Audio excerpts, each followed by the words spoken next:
안녕하세요. 대장금 채널의 남미정 약사입니다. 오늘은 6년 전 모야모야병으로 제게 상담하러 오셨던 43세 재웅님에 대한 이야기를 해드려 볼게요.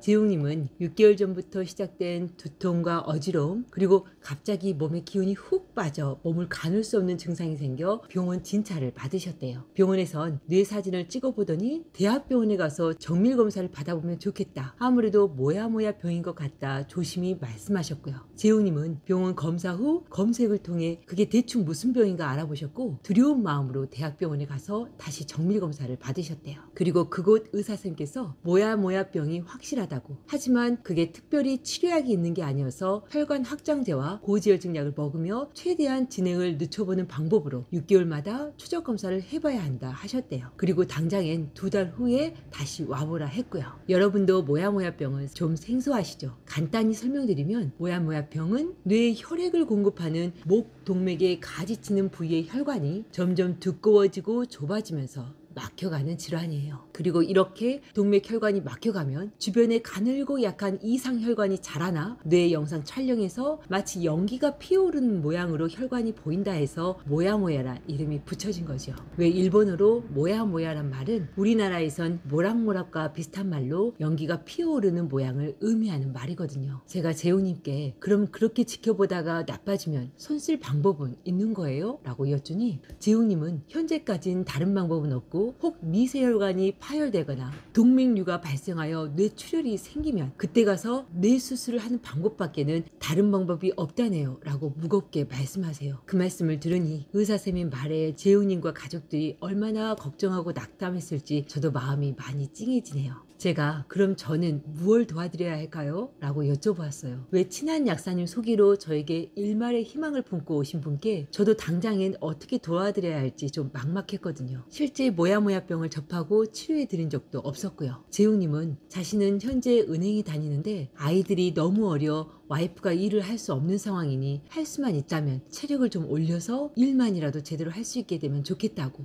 왜 갑자기 머리가 아파오거나 몸에 힘이 풀려 아무것도 할 수 없을 때는 당장이라도 일을 전혀 할 수 없을 것 같은 생각이 드셔 마음이 무겁다 하시네요. 저는 재웅님의 이러한 증상이 뇌혈관 자체의 문제라면 한약으로는 크게 도움이 안 될 수 있으니 일단 재웅님의 맥박을 보았어요. 맥박의 파동이 많이 약하다면 오장육부의 힘을 올려 뇌까지 혈액 공급이 잘 되게 하면 이러한 증상이 많이 완화될 수 있을 거고, 오장육부는 건강하여 맥박이 힘있게 잘 뛴다면 사실 한약만으로는 뇌혈관의 변성을 막기엔 역부족이기에 뇌혈관을 보호하는 다른 영양요법으로 도움을 드릴 요량으로요. 그리고 그렇게 재웅님의 맥박을 조심히 잡아보니 재웅님의 맥박은 오른쪽 74, 왼쪽 72로 왼쪽의 파동이 아주 약하고 긴장된 듯 느껴져요. 혈관도 현저히 좁게 느껴지고요. 또 오른쪽은 왼쪽보단 힘이 있지만 긴장된 듯 약하고 빠르게 열감이 느껴졌고요. 이 말은 재웅님은 현재 혈액의 힘과 질이 현저히 약해져 있고 과로와 스트레스로 인체에 미열이 올라가고 있으며 혈관은 오랜 긴장으로 혹은 선천적으로 좁아져 있는 상태라는 걸 의미하거든요. 그래서 제가 재웅님께 맥박의 상태를 자세히 설명해주며 말씀드렸어요. 그러면서 재웅님, 이 상태에선 두통이 자주 올 수 있고 체력과 기운이 약해진 상태에서 긴장을 많이 하면 오히려 뇌로 혈액이 제대로 올라가지 못해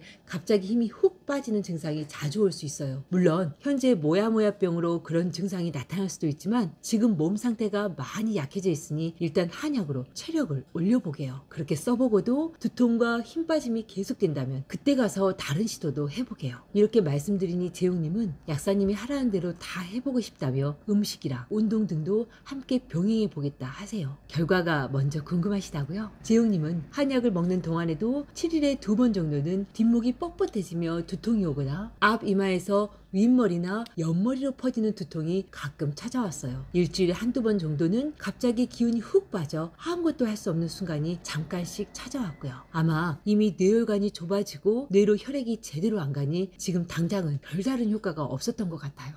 하지만 우리는 맥박의 파동이 좋아질 때까지, 즉 오장육부의 힘이 강화되고 체력이 회복될 때까지 한약을 멈추지 않았어요. 이후 한약을 10일씩 4번 정도 쓴 후엔 오른쪽 맥박이 현저히 활발해지며 혈관이 더 넓어진 듯 힘있게 맥박이 잡히는 거예요. 하지만 왼쪽 맥박은 크게 나아지지 않았고 두통이나 힘 빠짐 증상도 크게 좋아지지 않았죠. 그래서 제가 재훈님께 제안했어요. 아무래도 은행일이 좀 무리가 되는 것 같으니 당분간 은행일을 좀 쉬면 좋겠다 라고요. 재훈님은 와이프와 함께 많은 고민을 한 끝에 1년만 무급 육아 휴직을 하는 걸로 은행에 양해를 구하고 쉬기로 했고요. 하지만 재훈님은 회사를 쉬면서 긴장감이 너무 떨어졌는지 맥박이 60 미만으로 떨어지면서 두통과 힘 빠진 증상이 조금 더 심해지셨어요. 그래서 제가 아무래도 몸에 무리가 안 되는 규칙적인 생활이 필요할 것 같으니 약국에 와서 아르바이트를 좀 해달라 했어요. 약국에서 번 돈으로 한약값을 좀 보태는 것도 좋을 것 같았고요. 그때 착한 재웅님은 제 말대로 해주었네요. 약국에서 한약도 짓고 약재도 다듬고 함께 식사도 하고 우리 약국 식구들 행복하고 즐거운 기운도 받고요. 그렇게 1년이 지나고 은행에 다시 복귀할 때까지, 아니 은행에 복귀한 후에도 상당히 오랫동안 재웅님은 저에게 한약을 드셨어요. 사실 한약을 먹은 지 1년이 지나도 왼쪽 맥박이 크게 좋아지지 않아 제가 중간에 이젠 그만둬야 하나 많이 고민했었거든요. 하지만 재웅님은 계속 드시기를 원했고 6개월마다 뇌 검사에서 특별히 나빠진 것 없이 그대로다 라는 말에 한약이 효과가 있어서 그런 것 같다며 오히려 저를 격려해 주었죠. 그리고 2년에서 3개월이 더 지나 드디어 왼쪽 맥박에 변화가 오기 시작했어요. 왼쪽 맥박이 오른쪽에 비해 80% 이상 약했는데 그게 반 정도가 덜해지더니 점차 오른쪽과 거의 같아지는 거예요. 오, 지성이면 감천이라고. 2년 이상 한약을 먹어도 맥의 파동에 변동이 없어 선천적으로 그렇게 타고났나 보다 생각했던 것이 이렇게 달라지다니요. 그리고 그렇게 왼쪽 맥이 좋아지면서 재웅님의 두통과 힘 빠짐은 현저히 줄어가고 체력도 눈에 띄게 좋아져 갔어요. 그래서 우린 3년이 지난 후부턴 한 달에 한 번씩만 11분 한약을 먹는 걸로 하고 상황을 지켜보기로 했어요. 이후 재웅님은 한 달에 한 번씩 점차 2-3달에 한 번, 가끔은 4달 만에 제게 오시고 계세요. 그리고 그렇게 저희가 만난 지 벌써 6년이 되어 가네요. 재웅님은 병원 검사엔 병이 진행이 안 되고 계속 그대로다. 그런데 힘 빠짐이나 두통 같은 증상이 전혀 없으니 앞으로는 1년에 한 번씩만 와봐라 했다네요.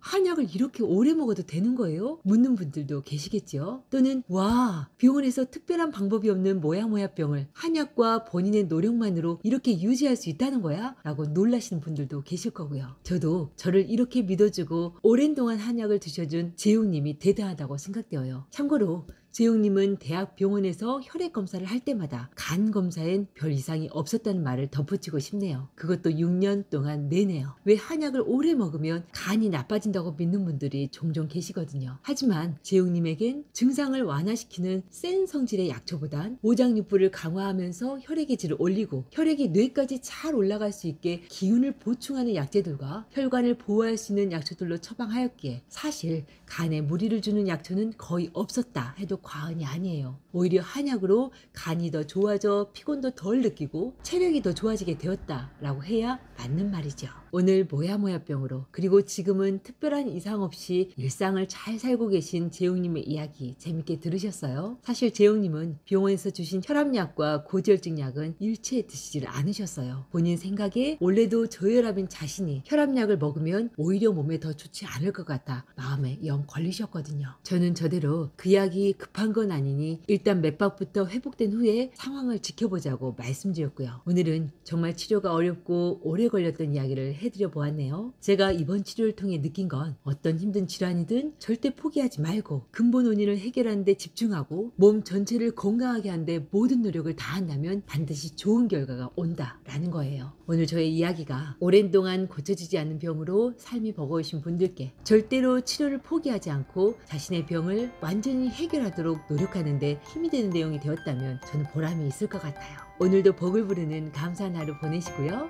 그럼 다음 시간에 다시 만나요.